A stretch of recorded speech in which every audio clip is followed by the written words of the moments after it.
From Breitbart News, United Methodist Church loses 1 million members in a single day. Damn. That's a lot.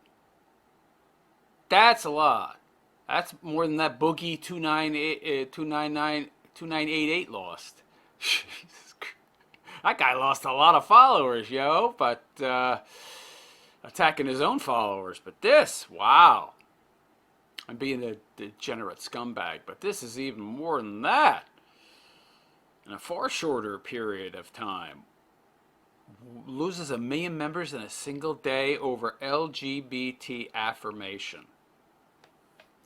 LGBT, well, I don't understand that. What was this affirmation crap?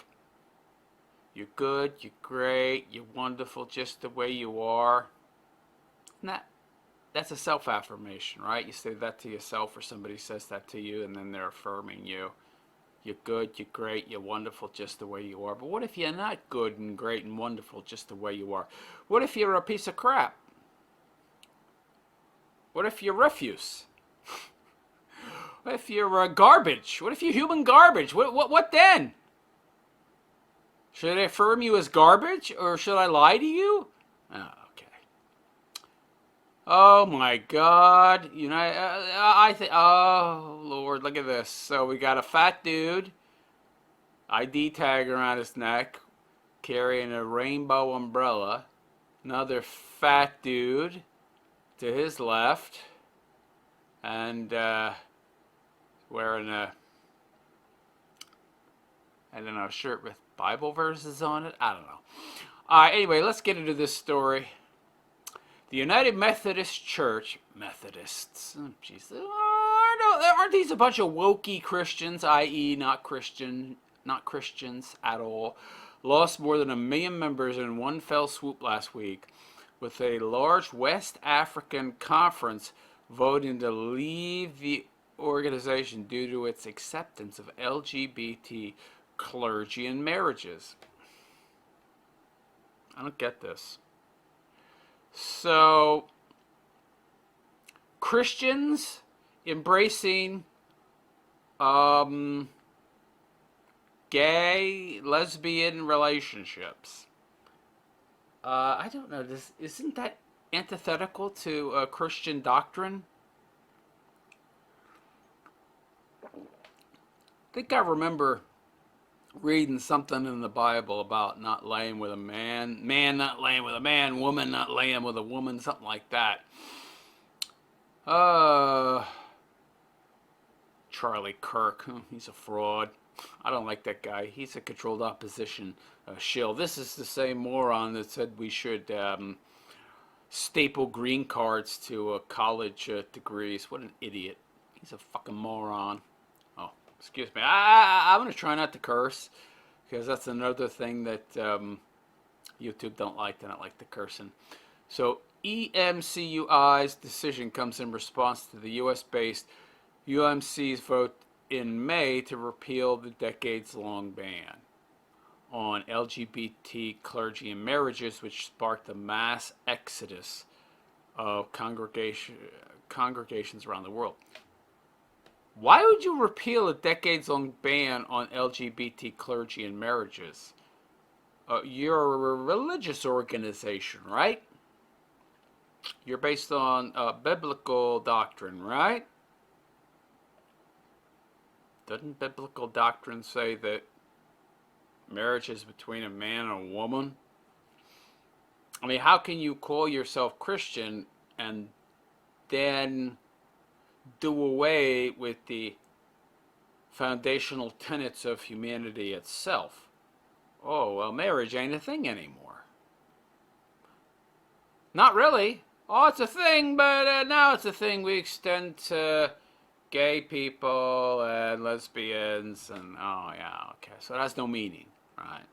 Because nothing has meaning, right? The only meaning that means anything is the meaning that we ascribe the meaning to mean. Yeah, okay, whatever. Relativistic morons. The UMC's decision passed 692 to 51. I don't know what they're thinking.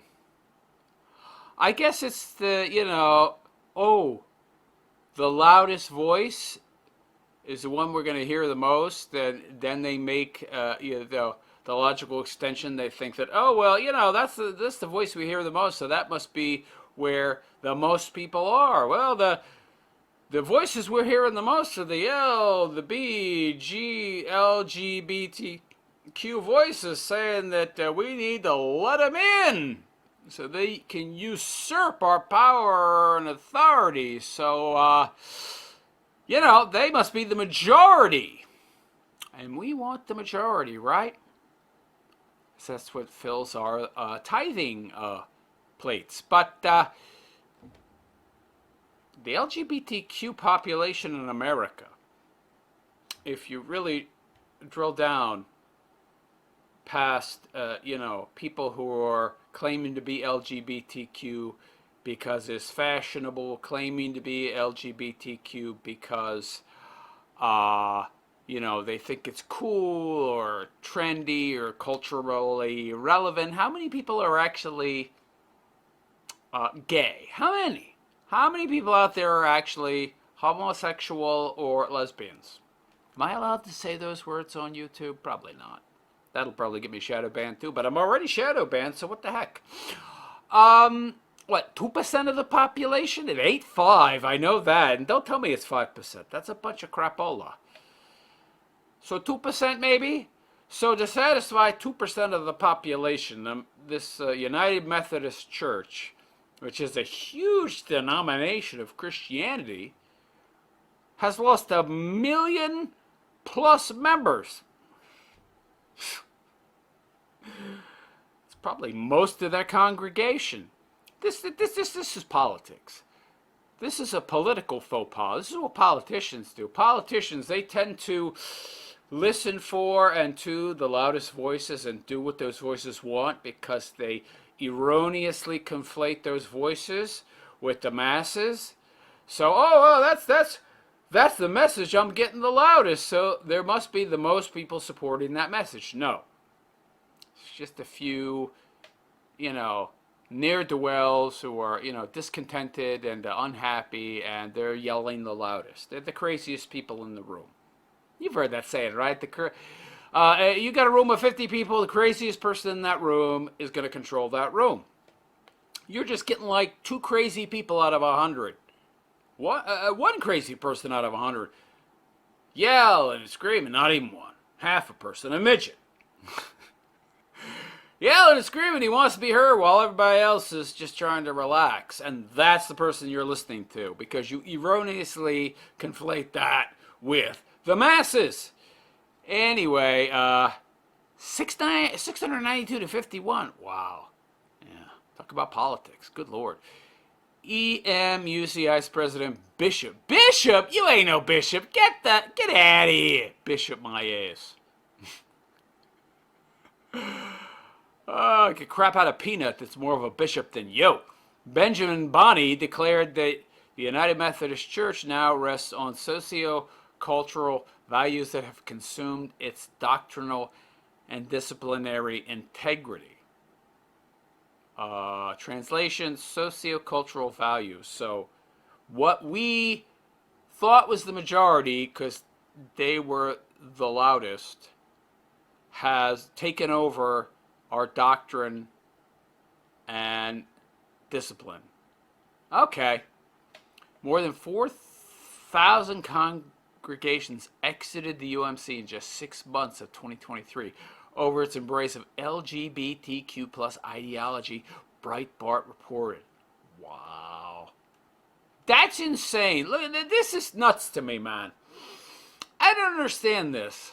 Now, okay, I know that a lot of Christians out there, Catholics, whatever, make a delineation between like the Old Testament and the New Testament, and all that stuff that happened in the Old Testament, that's not really as relevant. Yeah, God was a baddie. He was an evil. He wasn't the nicest guy back then, but he reformed himself a little. He's much nicer in the New Testament. We take the New Testament more seriously. I know there's a lot of that going on, but I'm pretty sure that even in the New Testament, they talk about how, hey, If you're a woman, you don't lie with a woman. If you're a man, you don't lie with a man. I'm pretty sure that's in the book, right? Probably get shadow banned for that too. Does YouTube have AI that an algorithm that can pick that stuff out of my speech and shadow ban me for that? Probably. Yeah. Probably. Wow. Well, there's the LGBTQ flag flying proudly. I thought that was a sin, by the way. Pride. Of course, now all the sins are being sold to you as virtues, and all the virtues are sins. I bet you've noticed that. If you haven't, now you have. As the organization continues to hemorrhage members, the Korean Methodist Church has about 1.5 million members. It's also considering leaving. Wow! So here, homosexuality cannot be accepted until the Lord returns. Would it be accepted when he returns? That's interesting. This is not an emotional issue, but a matter of unchangeable truth. Homosexuality is clearly a sin, so it wouldn't be accepted even if the Lord did return, a coalition of Korean Methodists said in a statement. They sound more orthodox than anything else. Wow. This is an issue concerning the sanctity of life that the church must teach correctly without compromise. This is what I find very interesting. How can you claim to follow a religion that has some pretty locked in cement foundational tenets, and then break those tenets and then still claim to follow that religion? You can't. It's systemically impossible. You can't be a part of that system if you are rejecting the foundational tenets of said system. It doesn't make any sense. It's not logically consistent. But, this is your typical lefty nutter moron who claims to hate the establishment and the powers that be and doesn't want to conform, but he really, he or she, whatever, really deep down wants to be a part of all of it. And so they weasel their way in, and then they get in and they co-opt, and then they change everything and subvert it, and from within to better reflect their own perception, view of the world, their values, and what they consider to be virtues, which are actually vices. And it's so funny to me because they claim to want to be a part of something, and then they get in there and then they totally deconstruct and destroy the very something that they wanted to be a part of, and then reconstruct it to better reflect who and what they are, view themselves to be, and what they value. Talk about pride, talk about ego, talk about arrogance, talk about hubris. Wow. Talk about vanity. Talk about cardinal sins, baby. But there you go. There you go. Yeah. Cardinal sin of vanity. The United Methodist Church has lost 1 million members in one freaking day because they decided to embrace something that's completely 100% antithetical to the foundational tenets that they claim to stand upon. It doesn't make any sense to me. Does that make any sense to you? We are about this, that, and the other. We're about these three things. And we're going to take one of these three things and we're going to totally turn it on its head, but then we're going to still claim that we're about the thing that is now on its head.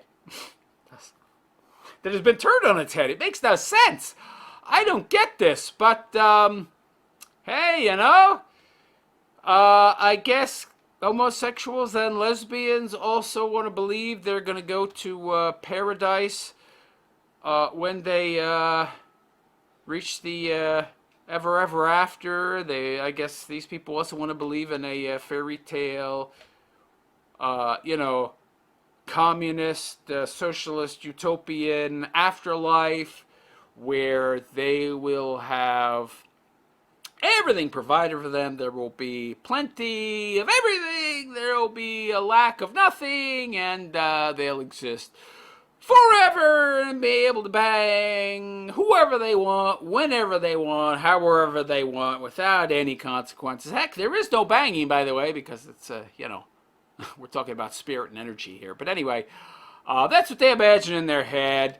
And they want that just as much as normies want to imagine a paradise after they die, so long as they follow the rules. But these people don't want to follow the rules, and they still want to get in to this paradise that apparently now has no rules. I don't get this. I thought there were rules to getting into heaven. Okay. Anyway, let me know what you think about this story, huh? Let me know what you think about oh, there's a video? I don't think I want to watch it. Are there comments? Let's see. The end is nigh. See it. The gay pride flag replaces the church flag at the UMC. Raj B. They might as well rename themselves the Church of Sodom and Gomorrah. John Ultra Magnum. United Methodist Church loses many members in a single day over LGBTQ acceptance. Just like go woke, go broke. Yeah, this is all about money. That's what I think. All about money. A lot of mammon worshipping scumbag bishops in there want to fill their tithing bowls. Raj B. Laugh out loud. Yeah, I think. Yeah, I was thinking there the Bud Light of churches. My bunny nailed it. Janus. These people don't imbibe it. Okay. All right. So it doesn't look like the commenters are very much for this either. So let me know what you think about this very open, very in-your-face, provocative move. This very recent phenomenon of the left infiltrating the church to gain power, dominance, to spread the message. Is this a good thing or bad thing? It's a bad thing, obviously. But let me know what you think in the comments. Please like and subscribe to my YouTube channel if you have not already. And let me know what you think.